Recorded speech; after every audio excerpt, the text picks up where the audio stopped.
The repeated matches, the lack of proper usage of the legends, it only felt like a normal Raw with special appearances. Like the opener, Ric Flair was just meant to be there to hype up the show, kick the show off. But it turned out to be a man to add more to the Orton and John Cena feud. And the things to take away from this was Ric Flair talking down to Orton to really make him believe that as a champion, he should be up and ready to face any challenger any day, just like Ric Flair used to be. And as a champion, as a heel, you expect them to be higher than life, bigging themselves up, think that they're unstoppable. But the WWE, for some reason, Randy Orton 2013 isn't that dominant, scary top heel for the WWE like he used to be. When Orton tries to fight back, he calls Ric Flair overrated and maybe he should go old school on Ric Flair's ass. Which brings out John Cena and John Cena's prepared to fight and Orton leaves the ring. So it was Ric Flair was just there to add more to the Orton and Cena feud. By now we all know about WWE's love for their app. It just comes slightly disappointing where they start to use the app to find the status of someone's health. As we all heard that Jerry the King Lawler has suffered yet another issue with his heart.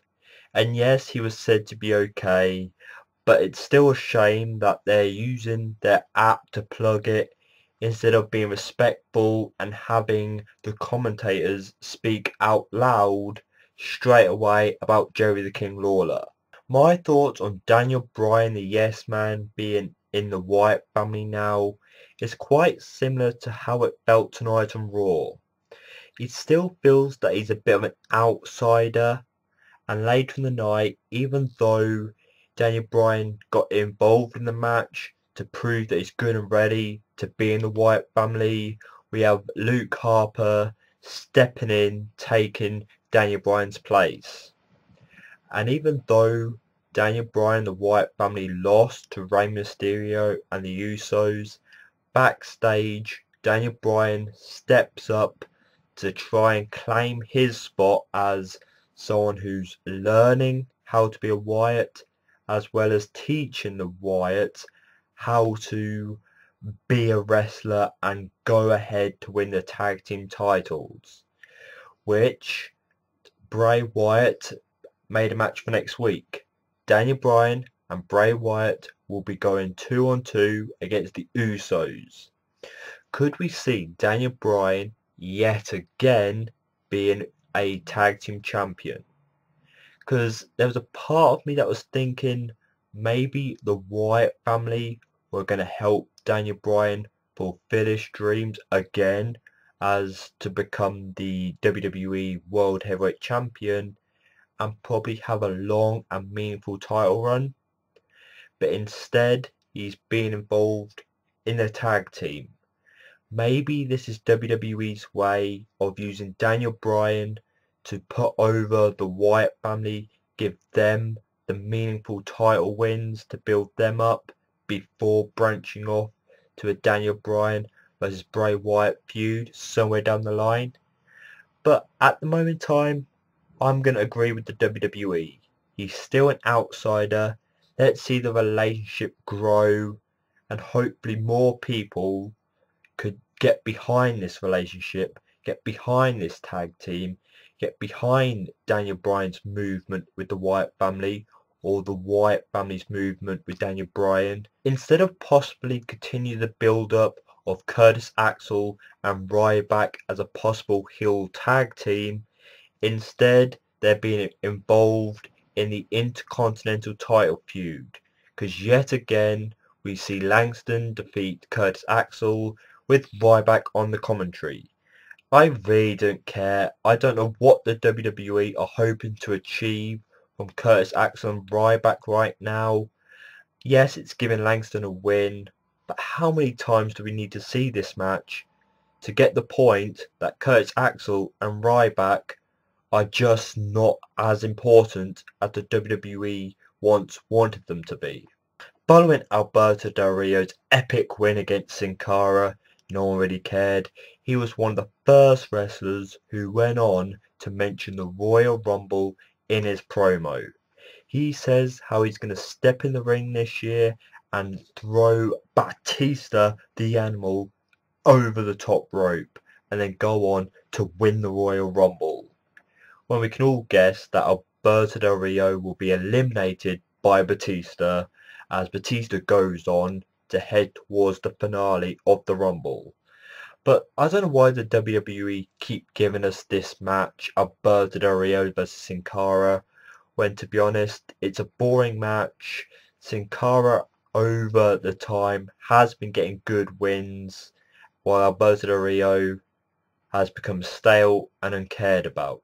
I would love to say more about this because pairing Cody Rhodes and Goldust up at first was a great idea, but because the WWE don't really have anything proper to do with these two guys as time went on, they're just appearing to be there now.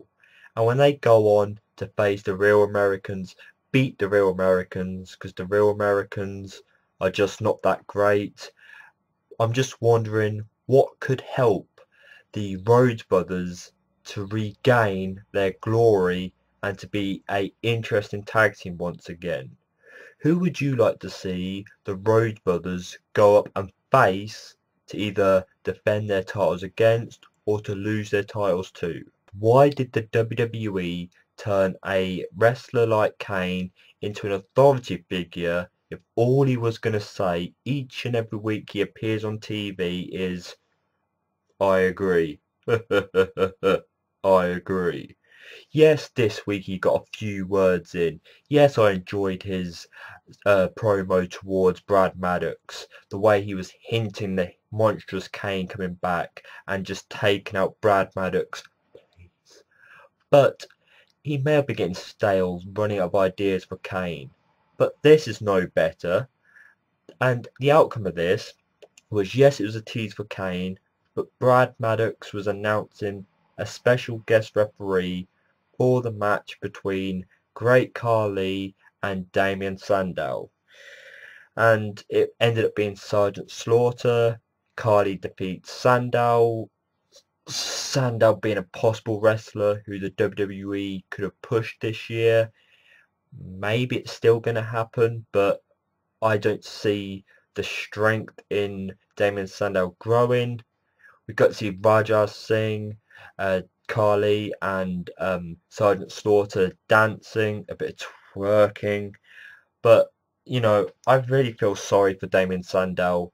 Great mic work, a character that the WWE were teasing a push from, and then all of a sudden it really downright not enjoyable to see Damien Sandow on TV as much as it used to be. Following Paul Heyman's promo that I feel any of us could have written, because he basically puts over Brock Lesnar, who goes on to break Mark Henry's arm, which was a good thing to see, to write Mark Henry off, but to be written off by Brock Lesnar.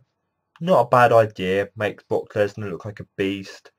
But then when Big Show comes out, teasing a possible match for the Rumble, I really feel that the Brock Lesnar character wasn't as monstrous as Paul Heyman's put him out to be. Because yes, he gets back in the ring to attack Big Show, but then that's it, he flees the ring, leaves Big Show, takes orders from Heyman. I don't know. I personally am disappointed with Brock Lesnar's return following his John Cena feud. He's not felt like the wrestler who the WWE could have used as this unstoppable force, this monstrous beast who shouldn't be messed with. Because he had a big opportunity to take out Mark Henry and have a brawl with the Big Show. But at least this is another possible match for Brock Lesnar before a possible bigger Mania match against Randy Orton or John Cena. Alicia Fox and Xana beat the Bella Twins. Rikishi with Too Cool come back and defeat 3MB. Yes, there was no stink bass and all that Rikishi stuff, but we got the dance off. We got to see Rikishi again. Yes, I would have loved to have seen him come back and face Brodus Clay last year, but I'm hoping this is not the last time we see Too Cool, because the entertainment here, seeing them back in the WWE, was definitely showing the old school classics that we used to have. The Godfather and the no, we can't say that, we got to stay PG, and the legends come out for one more round of applause and thanks from the WWE Universe. And there's only one man who could come and possibly crash this. And that's none other than BNB, Bad News Barrett. And he's right with his promo, saying how once the legends leave the arena tonight, people or the WWE Universe, some of the WWE Universe, is going to forget who they are. Because as time goes on, the new fan base comes in who will only be eyeing up or remembering the wrestlers they grew up with. Yes, there's still hardcore fans who loved seeing them all once again. But he was right. You know, Barry even said once they leave, he's going to forget them and do the honour of forgetting that he showed up tonight. But Bad News Barrett, as much as I laugh at his promos and think he's still great and awesome on the mic, his video entrance shows him wrestling, but when he comes out, he's talking. Who is going to be the man, the wrestler, who's going to challenge Bad News Barrett to a fight? Or is Bad News Barrett going to continue coming out with, I have some very bad news? Because I have some bad news for you, Barrett. If you don't come up with something more, there's a chance that people aren't going to like the new Barrett. Main event time, and we had Mean Gene Okerlund presenting the New Age Outlaws. And each and every time they come out, grab the mic and do their best cutting promos, I miss them. I feel they could have another run in the WWE. Even the commentators said how they were in good shape. And they always bring the entertainment, the E in WWE. And then they present CM Punk, who comes out the ring to face Roman Reigns, the third member of the Shield who he's not faced and beat. This week, even though there was some help from the Shield, Roman Reigns defeated CM Punk. But I feel the Piper's Pit early in the night, with the great talk, with Piper talk to each individual member, saying how there could be cracks in the Shield. We got the glimpse or the feeling that Roman Reigns was going to be the one to defeat CM Punk. Taking nothing away from the main event, I liked it, I enjoyed it. Roman Reigns, if he is going to be the future of the Shield and the movement of his career, this match did justice. And that I thought that would be a great way to finish. Roman Reigns smiling at the other two losers of the Shield. But the WWE threw in one more bag of surprise, and that was Jake the Snake Roberts with the new improved Damien, who made a knocked out Damien Sandow, Dean Ambrose, laugh and smile. But I didn't think Jake the Snake Roberts was needed at the end, but it threw in another legend. We can't really complain the amount of legends we got tonight, but I will complain the usage of the legends, because it felt like a repeated show, a few surprises. I'm just hoping some of these prizes to go on long term. The New Age Outlaws, Too Cool. I feel we could go on more with them. But people, please share your thoughts of tonight's Raw. This has been another Raw review with me, NJ. And now I'm going to go off and see if I can join the whole train.